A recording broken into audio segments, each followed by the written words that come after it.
Welcome, ladies, to the Real Estate Investor Show, providing inspiration, strategies, and insight to empower women investors to live balanced and financially free lives. Now, here are your co-hosts, Liz and Andressa. Transitioning from single family to apartment building investing is a goal of many investors. And on today's episode with Anna Myers, we jump into how to navigate this transition. Anna currently serves as vice president of Grocapitus, a commercial real estate company that has close to 800 units under management. On today's episode, we discuss so much with Anna, from how to successfully analyze a market for apartment building investing to how to assess if a neighborhood is ideal to actually invest, a bunch of tips on how to really build your underwriting skills, and how self-awareness is the key to balance. Welcome back, ladies. This is Liz. And this is Andressa. Welcome back to the Real Estate Invest Her show. We like to just kind of slowly say her, right? So welcome back to the show. What we're up to is supporting women in this business of investing, not so just so you can, delve into the realms of investing, but also take care of yourself, right? All the different areas of our life. So that's what we're up to. We're excited that you ladies are back on with us for another week where we interview some amazing, amazing women. So Anna, welcome to the show. Thank you. So happy to be here. Yeah, we're excited to jump into Anna's story. She's got a fascinating story on so many levels. So we'll get to that in a moment. But as we'd like to connect with all of you, and again, thank you for listening to our show and getting the nuggets and, taking on your investing business. So Andressa, what is up with you? What is coming up for you this week? I'm all about like self-development, right? You know that, Liz. Oh my gosh. Every time you text me or email me over the weekend, did you read this book? Did you watch this documentary? I'm like, doesn't this girl ever just relax? I share. I tell to everybody, hey, we're watching this on Netflix. Check it out. I can't keep it with me when I feel that it's so good. And so but this one I didn't watch on Netflix. Was on YouTube, I guess, or Instagram, one of the channels. So Gabrielle Bernstein, the lady who wrote The Universe Has Your Back, she was talking about something very, very interesting. She said, it doesn't matter if you have your goals, your vision board, your gratitude journal, if you meditate, and you still anxious. And I was like, what are you talking about? She's like, some people do all of that and they come to me and say, why am I not getting it? Why is it taking so long? I am doing everything. I have the pictures of the things that I want to have. Why am I not attracting it? And then she said, you got to pay attention to your energy and your frequency, that even though you have all those things out there, your frequency is the attraction itself. So if you are anxious and in a like demanding mode or just not like really truly grateful and just like surrender mode, that would affect it. And I thought that was very, very cool to put it out there, because we all talk about strategies to execute things. But sometimes we don't pay attention to the feelings that we gotta feel. So I thought was very cool. And that's why I want to share with all of you. I love that, because that makes me think of like the whole gratitude list. When people say, make a gratitude list, and I've done that. And then at the end of it, I'm like, I don't feel any more grateful. I don't feel any better. But it's really about putting the feeling in. Yeah. Like really feeling. What am I grateful for? Not what I should be grateful for. Yeah. But what you're saying, I love, because it's about the feeling. It's about feeling like, I want more abundance, but do I feel, deserving of that, right? I mean, that's a feeling. Yeah. So that's a great point. We need to be mindful of that. I think also being open to it. So one of the things I've practiced is martial arts in my life, and it's always having the mindset of the white belt, no matter how far you've come. So having the mindset that you're open to all learning, and that you don't feel like you know everything. So a mindset that is very open as well as grateful, I think, can be very powerful. Oh, I'm going to be using this forever. Have the mindset of a white belt. Yes. Forever. Yes. I like that. Awesome. Well, thank you for that, Andressa. And thank you, Anna, for being on our show. And as we like to ask our guests and the wonderful women that join us, on this show is, what propelled you? What really got you into this game of real estate investing? I know you've had a really neat path and you know, all different types of things you've been involved in, but what propelled you initially to get involved in real estate investing? Well, I'm going to take you back to the beginning. I grew up in Southern California. My grandfather was a commercial real estate maverick in Southern California. He started out flipping houses in the 40s and was basically a self-made millionaire, and went into commercial real estate. He had a commercial real estate office. He started building shopping malls. He was buying, you know, orange groves, walnut groves, building shopping malls. And he was a pretty big thing in the Bay Area. It had the Southern California had a big billboard, you know, Ask Bob Simons, like everybody knew his name, you know. So he was quite a self-made man, a very strong entrepreneur. And so that was kind of the fabric of my upbringing. My father's an architect. So I was surrounded by commercial real estate. However, I'm the youngest grandchild, and all my other cousins, a lot of them were already in the business with him. And I actually have a very strong art side. So my passion growing up was acting. So I started as it's in LA, and I did a lot of work on the stage. I thought acting was wonderful, and I wanted the pureness of being on stage. So that was my passion. And everything I did was about acting. And then long story short, I went to college. I was at Berkeley at a very young age, at 17, and I got pregnant at 18. And I decided to have that child. And what that meant is I had to get serious pretty darn quick. And I realized that being a stage actress was not going to be a sufficient way to care for my child. So I had to dig into the science side of me. And at the time, computer science was really strong. And that was a career that I could make good money at. I didn't have any help I had help from my family, but I had no help from the child's father. So I was really on my own in terms of figuring out how to support my child. So I became a programmer because I could work 2 days a week while my daughter was in childcare, and I could make $45 an hour, which was, that's pretty good for a very young adult at that time. And then the other 3 days a week go to school. So that was kind of the path that I chose. I gave up the art to go towards the science, to be a responsible parent. And then I kind of took up, some art stuff on the side. I was always doing photography and stuff like that. So I developed into strong entrepreneur in the IT space. So I started out as a programmer, then became a systems architect, put myself through a master's degree, because as a woman, I needed a master's degree in that space. I was not going to be taken seriously as a programmer at that time without having a master's degree. So went through all of that. And then the IT industry crashed in 2000. When it crashed, now by this time I was married and had a second child. But my kids are 12 years apart. So I was single parent for a very long time.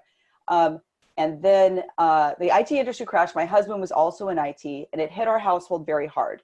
So what I did is I decided I was going to follow my art side again. And I started a photography studio in the Bay Area. A digital photography studio, because at that time, digital had become viable for photography. And because of my strong background in computers, I went all in. And I had a photography studio then for 18 years in the Bay Area.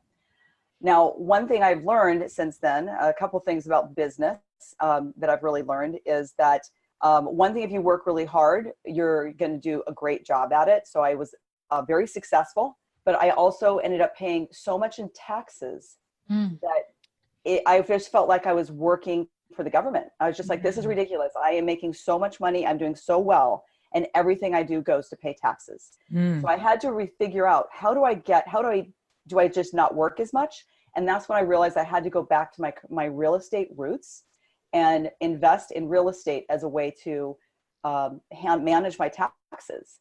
So given that I had a family background in that, I didn't feel as intimidated by it. Sure. And I had such strong entrepreneurial examples. So that's what I started doing, is investing in, single family condos, that type of thing. And it did take care of my taxes. At the same time, I also realized that photography is a terrible business model, even though I was very successful at it. And there's many business models like this where there is no out.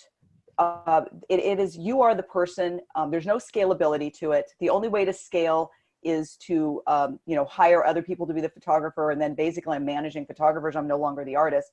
That doesn't work in photography very well. And if you can imagine, there's many other careers that people can choose that have that same trap. Yep. And so as a person looking for an out, I realized I needed something that was going to scale. And so I said, okay, commercial real estate is my next thing. That is what I'm going to head into. So I set a plan to finish out my studio in 5 years and educate myself at a really high level and transition into becoming a full-time real estate investor. And that's what I did. Awesome. So those single families and condos, what did you do with them? Was it a flip? You rehabbed them and sold, or you kept them as rentals? Well, 2 of them, I still have their condos and I'm actually selling them now. I'm doing 1031 now out of both of them. They're in Portland, Oregon. I also was investing in the 2007 timeframe is when I ended up buying. I ended up having to buy at that time because of it was actually a 1033 for my grandfather's estate, not a 1031. So that there was a timeline on that. December 31st, 2007 is when I had to complete the transactions. Mm-hmm. And that meant I was buying top of market. If you remember what was going on at that time and what happened in 2008. Yeah. So one of those single families that I bought did very well for a couple of years. And then the market for that just fell apart. The metro that it was in just got hit so hard for multiple reasons. And that ended up being a short sale. And then there was also land deals that I was dealing with in Reno, Nevada, that also just time of market, it all fell apart and I lost money on that. So I've definitely gone through some, negative sides. Then I started buying, I bought a duplex. Again, I'm like the 1031 queen. I did a 1031 into a duplex in Charleston, South Carolina. And that has been very successful. Realizing that I needed to scale and things weren't going as fast, partly because of that short sale, which slowed me down. I said, well, let me look at apartment buildings. And I took a class on multifamily. And that's where everything just totally fell into place for me.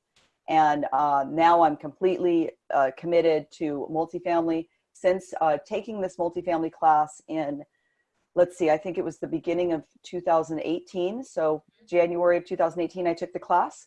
I found a mentor through that process, unwittingly, not intentionally, but found an amazing mentor who became my business partner. And I have since closed, I'm a partner on 793 units since that time. So 5 apartment buildings in 5 different metros and working on lots of exciting stuff. There's a lot that you've transitioned into. So you were doing single families, you were doing condos, and then you made the switch into multifamily. And I think that's a very common interest, especially for women, men, really everybody. They have investing experience. They have some rentals and they're like, hold on, this seems like I want to scale this a little more. I want to get into something larger. Right. And that's a desire that a lot of people have. It's a path that we took as well. We started with singles, we started with duplexes, and then we kind of slowly grew. So I'm curious, you took some courses. What for you, with what you knew, right? Because you know things, you're investing in property already. So stuff, right? There's like the no column. Then there's the column of the unknowns, right? Getting into larger buildings. And you're an underwriter by nature. Yes. So we're going to dive into that too, because that's a whole other really important skill that women have, how to analyze deals properly, but we'll get into that. So the question I have right now is the transition you made. What do you think, what qualities did you take from I'm investing in smaller stuff and now I'm going to apply that knowledge to this larger portfolio? And the second question, if you want to answer both of them, is what knowledge did you have to learn? Right? What were the gaps? Because what did I have to overcome? I think. Yeah. What did you have to overcome? Knowledge and then the personal things I needed to overcome. Yeah. So talk about that journey for you, because I think it's a common journey a lot of women are listening to have. So what I think that what I brought to it was, my financial programming background. I am, because of my almost 20 years in IT, I am a technologist to the core. And so I'm always trying to be very efficient and I'm always trying to look at the numbers. So that, I think, I was always the one with the most amazing spreadsheets about any, real estate thing. I was looking at markets and trying to figure everything out. So I think the data science of the numbers make so much more sense in multifamily. When you are investing in single family or, when condos in less than 5 units, residential values are based on comps mostly. Mm-hmm. So it's the value of, your single family is based on the single family next to you or the single family down the street. Once I realized in commercial real estate that the value of my property was pretty much in my hands, because it's based on net operating income divided by the market cap rate. Now, I don't control the market cap rate, but I do control where I invest. And the ability to control the net operating income, to be able to push the income on the property by raising rents or adding other income, Mm-hmm. and to reduce expenses, which is how you're going to finagle your net operating income, is so powerful that once I got that, there was no looking back. I'm like, why would I invest in anything less than a property that is evaluated based on numbers? Because that I can control. I can't control my neighbor's house down the street and what it sold for, but I can control my net operating income in a commercial building. So that was a big game changer, and for me in my mindset. Now, one of the things I needed to overcome was I've always been a person who's very self-reliant. And maybe that's just because I was a single parent and I had to just dig in, and I was very young and I had to dig in and do things, and I got it done. So I think I always look to myself to do it, but when you're in multifamily, you need to get used to the idea of partnering, because it happens much better as a team. And there's so much power to partnering. And that's what one of the big things I had to overcome. The second thing I had to overcome is the concept of using other people's money.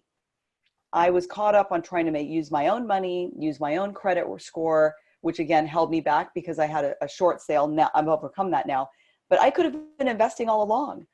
Who knew that your credit score doesn't really matter when you're part of a team and you're investing in commercial real estate. So when you're using other people's money, of course, you need to have a lot of knowledge. You have to take it to a whole nother level of credibility and due diligence and responsibility to be, a shepherd of their money. Mm-hmm. But I already have that mindset. So now that I'm, partnering with the right people so that I can gain more knowledge, it was a good fit. But those were the two things about multifamily that seemed insurmountable to me at first, even though the numbers I could figure out. I think that's so great. And I want to dig even more about partnerships. We all know that if you want to get somewhere and scale, you got to leverage. So for the partnerships that you made, that's one of the biggest questions that we get all the time. How do I know he or she is the right partner for me? What are the red flags and what should I be looking for? What are the, non-negotiables? Is this a good partner or not? For you, what are your criteria when you are looking for partners that there are no negotiables, or what exactly you look to find it, on those those partners that will fit your needs? I think the number one thing for me is that the person is very ethical. It's really critical to me that the person is just going to be truthful and honest and transparent and always try their best. And it's just very critical to have an ethical person that you're partnered with. And that takes time to determine. You can't determine that in one conversation. So there's certainly some vetting that needs to happen on that. And I think a relationship with a partner is like a relationship with an investor. It's something that happens over time. You don't just meet an investor and on the first time you're like, oh, give me $100,000. It's a relationship that needs to occur in an organic fashion, so that there's a trust that develops over time. And an understanding of what the person needs. And so looking back again at the partner, so the partner, you need to understand what that person can bring and what you can bring to them. The ideal partner is somebody that doesn't, for me at least, and I think for many people, is somebody that doesn't have my exact same skill set. It should be somebody that has a complementary skill set, That way we can go much further. So that is something I'm looking for, is someone that's not just like me, somebody that's ethical like me, and ethical, of course, in their own ways as well, but somebody that has lots of skills that may not be my favorite things to do, or may not be things I'm very good at. Yeah, no, that's an awesome idea. And that's a great point. The other thing that I don't know if you've seen this, Anna, but with partnerships, just to go off on the partnership part, people will bring deals to you, right? So Yes. there's a deal on the table, and especially in this market, right? Things are moving quickly. People are like, well, good deals aren't going to stay around, or what have you. And it depends on what the deal is. If it's a flip project or a new construction project or a multifamily project, right? All various types of asset classes and, ways you can get involved in this business. So someone brings a deal to the table and you're vetting them, but in some ways you don't have the luxury of time, because there's a expiration date on that deal, right? Yeah. So, I think it's an interesting situation. And, the opportunist side of me looks at it and says, okay, this is a great opportunity, but we really need to, I think above all else, I think you get to a point in this business that the partners actually become more important than the deal, in my opinion. Absolutely agree. Because we've been burned. We have been burned a lot. And I am so careful, because we're so quick to partner. We're quick to like, hey, we trust people really quickly. That's not a fault, but something we got to keep an eye on. In my own personality, same with my husband, our trust is tougher. So we keep her around for that. No, but it is. I was like, no, hell no, we're not doing that. But it's an interesting situation. I'm curious to get your thoughts, because I think you're going to have a different perspective than even me on this. The deal comes to the table. It looks like a great deal. The deal even looks better than anything else in the sphere. However, you just don't have that time, that true, how do I vet the partner time? How do you quickly do that? How do you guys do that? Because I'm sure people bring stuff to you guys all the time. They do. People do bring us deals all the time. And I think in that case, if we had we would, if we knew nothing about this person and they bring us a deal, of course, we're going to vet the deal first, but let's assume, like you say, it's an amazing deal. We would reach out to our network to find out more about this person. We have a pretty broad network at this point, and we would, look for this person speaking and other people to, that know that person, to refer to them. At the same time, we do see a lot of deals, and we're proud that we say no more than we say yes. For us, with a multifamily deal, we're not doing flips. We are stabilizing and in the shortest projects, maybe getting out in 3 years. But more of our projects are 5 to 7 years. That's a long partnership. Yeah. So it's not like you were going to be stuck with this person for a year, and if it's not a great thing, we're not going to do it. So we in a case where the timeline was very short and we could not get enough information about this partner, knowing my business partner and I the way I know us, we would say no to the deal and say, we'd like to get to know you more over time. But there's always more deals coming. We're in a fortunate situation that we get amazing deals brought to us on a regular basis. But I always have to think about my investors, and it is not a good situation for my investors if I'm too quick to partner with somebody who's not a good partner. That's a problem for a very long time. There's going to be more deals that will come along, but I need to be very careful about our partnerships. Yeah. Good point. Good insight. Because it is something that comes up a lot, and it might be easier if it's a 3-month flip for somebody to take that on. And if they're using their own money, those are two very different situations. Yes. Yeah. No. We were talking about exactly what you were saying yesterday. And we were like, we're in a position that it's kind of like a fiduciary to the investors. And that's the make them whole and create that relationship. And you can put at risk that part. One thing that I want to, since you have this scientific background, data scientist. I love that. Data scientist. I love it. We don't know what's going to happen to the real estate market. However, we cannot, let me rephrase that. We cannot predict for sure what's going to happen. However, how can we get prepared for it? Can we look at the past data? We all know that there are different cycles But what exactly and where can we get that data that does not have emotion attached to it, so we can make the right decisions right now that will affect our growth in the next 1 to 2 years, let's say? Sure. So I'm always looking at the market. I mean, you could be talking about from an economics, but that's going to be hard to track. Sure. What I'm looking at is the actual data of markets.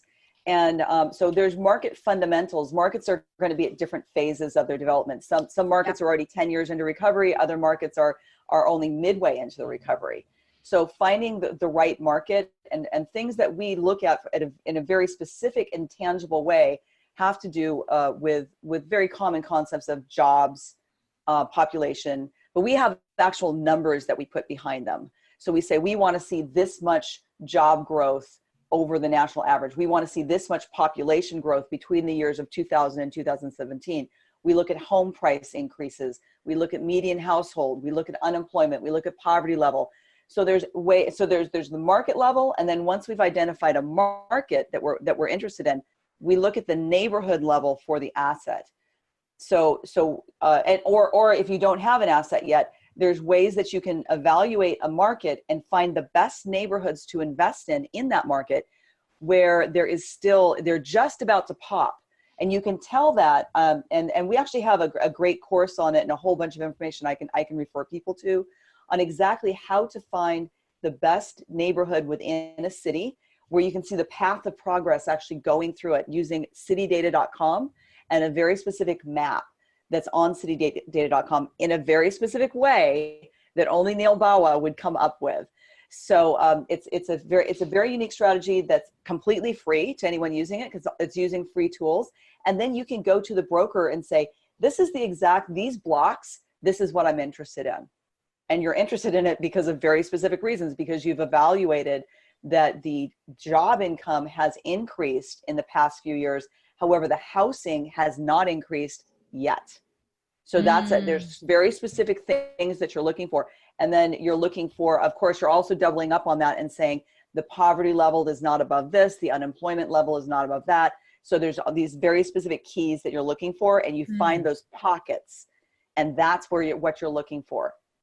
I've never heard it phrased that way. I think that's great insight, Anna, around, that's a really good point. I've always said it like it's almost like those areas that are on the cusp, right? They're not in the A class, they're on the cusp. Right. But to actually identify those neighborhoods on the cusp, I love what you're saying. That's like a great little tool around the job income has already gone there, the housing has not. That's a great, and you can actually see it strategy. In the data, and you can it looks like a river flowing through. The path of progress literally looks like a river flowing through the city.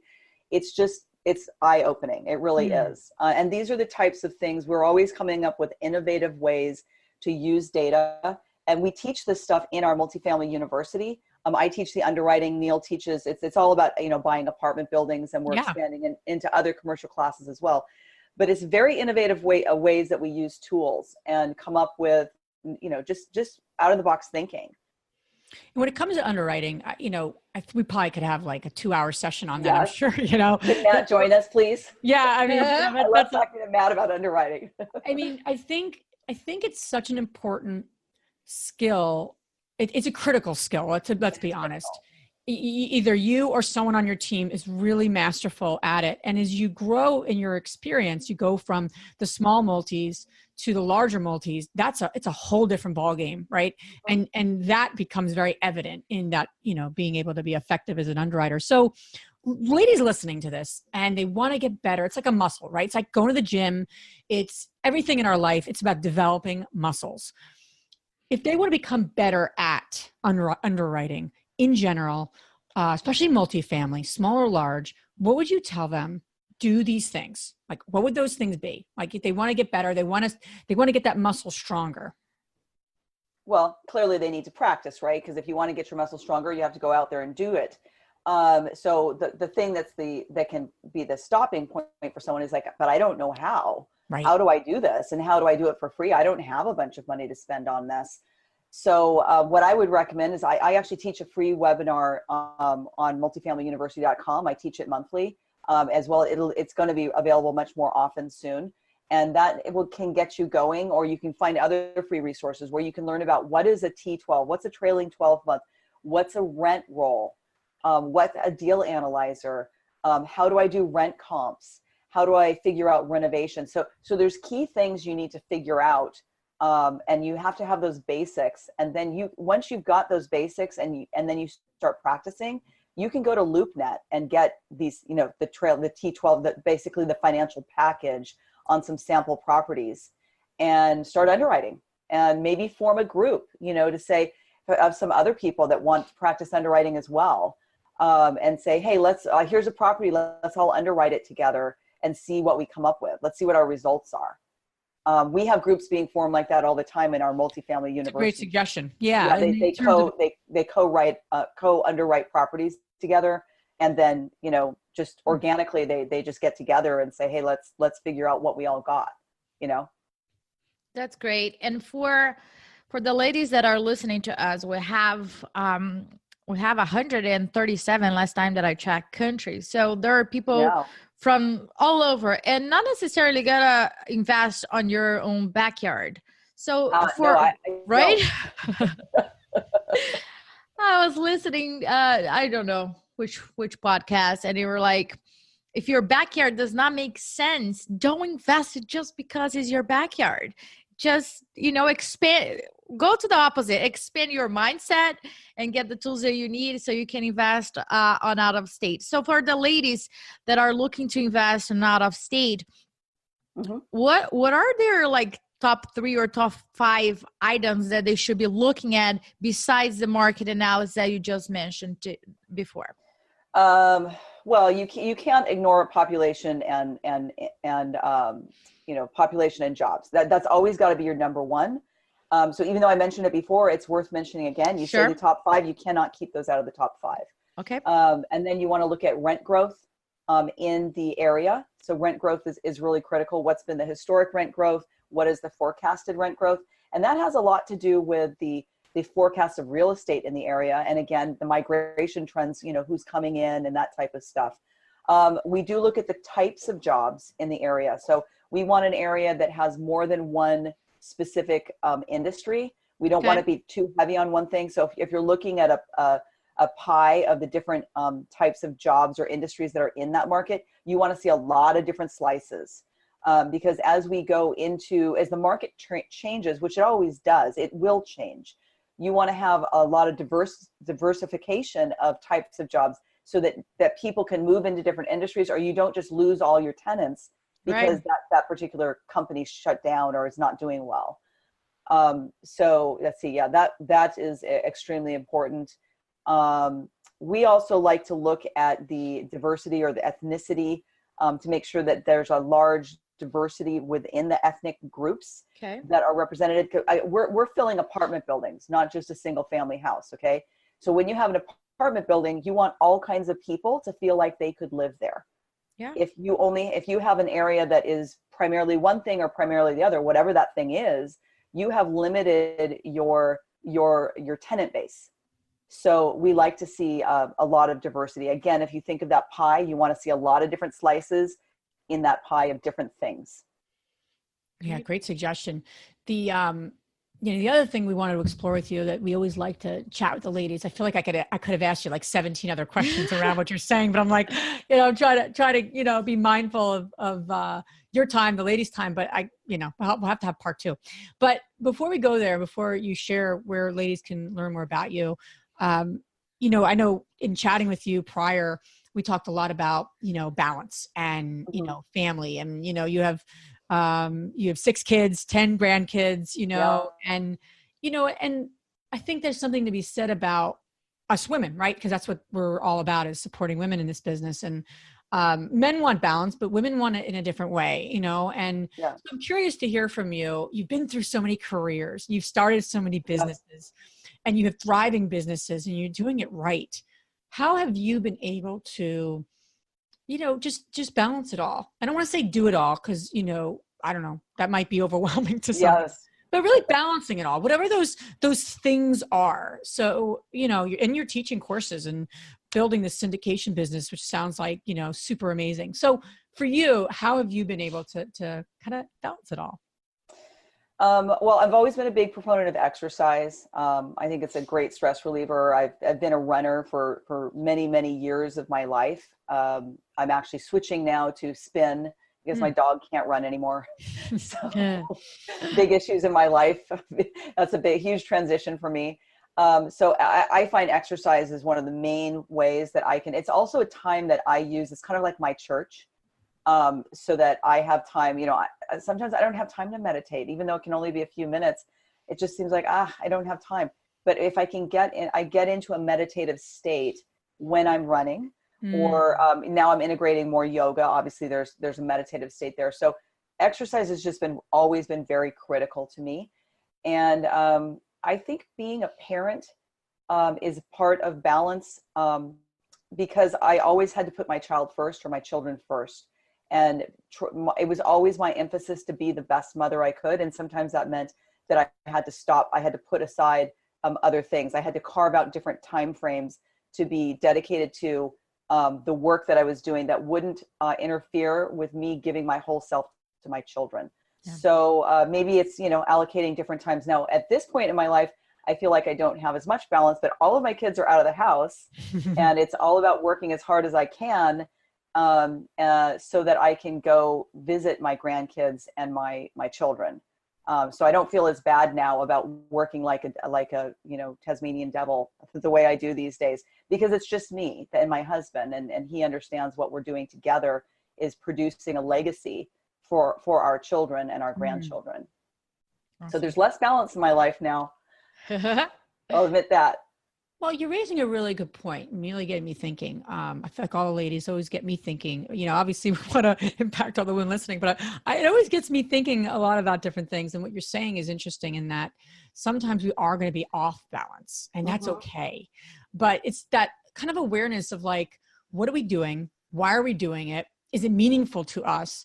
And kind of just knowing where you're at with it, whatever it is. I think there's a lot of value to that versus trying to get it perfect, right? 25% here, 25% here. Because the idea of balance can get very stressful, quite honestly, at times. Especially if you're doing it just to do it or feel like you have to do it. If you know what you're doing and why you're doing it, I think that's really important and really the key. I don't know if that makes sense. But. Well, I think also if you don't feel good about the things that are the most important in your life, which for most people is family and children, then you're not going to feel good about anything else. Yeah. So to me, that's always been my first barometer is like, how am I doing with my family and with my kids? And then I can take it from there. And the ladies listening, sometimes we don't know what we don't know. Look back at the last few months of the year and look how you're spending your time. That will tell you how you're prioritizing, right? Whatever you're spending your time doing, you will very clearly like, wow, I'm spending this much time watching TV, yet I want this. Well, we got to look at that, right? How are we spending our time? And if you're not sure, just do a little diary for a week. How are you spending your time? Instead of maybe playing with your kid, are you on your computer? Not a bad thing, but it's just to be mindful, right? Is something you want to be conscious to, it's all about, I feel like consciously living, right? So that's awesome. I feel like we definitely could talk to you for like another few hours. And definitely combining activities. I know like when I was a single parent and I wanted to get exercise and spend time with my kid, we spent trying to balance those two activities out. She would ride her bike and I would run, and and so there's ways that we can multitask and get the best of both worlds and set good examples, because that also is setting a good example for your child. So whatever whatever that task is that you're able to multitasking and take two things off your list for the day and set good examples for your children in their life, that's an amazing win. Yeah, that's a great suggestion. So the ladies listening, there's so much knowledge that you have and you're just up to so many wonderful things. How could the ladies learn more about you and all the neat things you're up to? Well, multifamilyu.com. So that's multifamily and then the letter u.com is where I teach regularly. I do, besides teaching underwriting on a regular basis, we do a boot camp quarterly where I teach the underwriting for several hours of that. And then I co-host lots of webinars on there. We have tons of content that comes up about, lenders and CPAs and cost segregation and all kinds of stuff that I love about multifamily. We just had some people on there about how to use LinkedIn in your business. So lots of great content that we're always producing. The other thing we're all about is opportunity zones. So there's lots of information on that. Yeah. So multifamilyu.com, and I'm Anna, A-N-N-A, at multifamilyu.com. That's awesome. So all this information you guys going to find on our show notes. And now we're going to transition to our fabulous 3 questions. The first one, Anna, is what's the most transformational book you have ever read? That one is such a tough one for me because I read all the time, and I'm just going to go for 3 that I've read recently. Okay, cool. So for what I do in my life, the Best Ever Syndication book by Joe Fairless and Theo Hicks, an excellent book. If you're interested in multifamily, it's very, very well written. I live and breathe this trade, and I can tell you it's an excellent book. I also am a big fan of Matt Faircloth's book on raising private capital. I think it's extremely well put together. And what I love about it is it can help people that are just starting out in raising private capital, and gives them it dedicates so much of the content to that and being creative in lots of different situations. I think it was really, really helpful to me to get me thinking about lots of things. I'll pay you later for that, okay? All right, no, it's actually true. And then the last one I want to bring up, because I think it's a remarkable story about a woman and how she found balance and value in what she was doing in her life, is Michelle Obama's book, Becoming. Is that the name of it? Becoming, yes. Becoming. Amazing story of a woman's life, very, very well told. And, how she balanced being a mother and really striving to find value in her own life. Right. She has such an interesting story. Way before she became the first lady. So she's just amazing. She's amazing. So I think that also is a very transformative book and very helpful for women trying to find their footing and get and be as much as they can be. She's a great example for us to look to. Absolutely. The second question is, what's the most powerful routine you do to create a financially free and balanced life? So for my business, for my personal life, it's exercise, and for my financial life, just dedicating myself. You threw me a ringer. You said it different than on the. No, it's me to say. What's the most powerful routine you do to create a financially free and balanced life, whatever that is? Okay, I'll say exercise, running, yoga. I think it's just critical, and for some people it might be meditation. So. But I love what you said about getting the meditation vibe while running. Yeah, it's all about multitasking. Awesome. I'm an amazing multitasker. Great. The last one is, which women, famous or not, has inspired you the most? Yeah, this was also a tough one for me. I guess I do need to go back to my family. My mom was a very strong person. She was a single parent of 5 children. And she always encouraged me.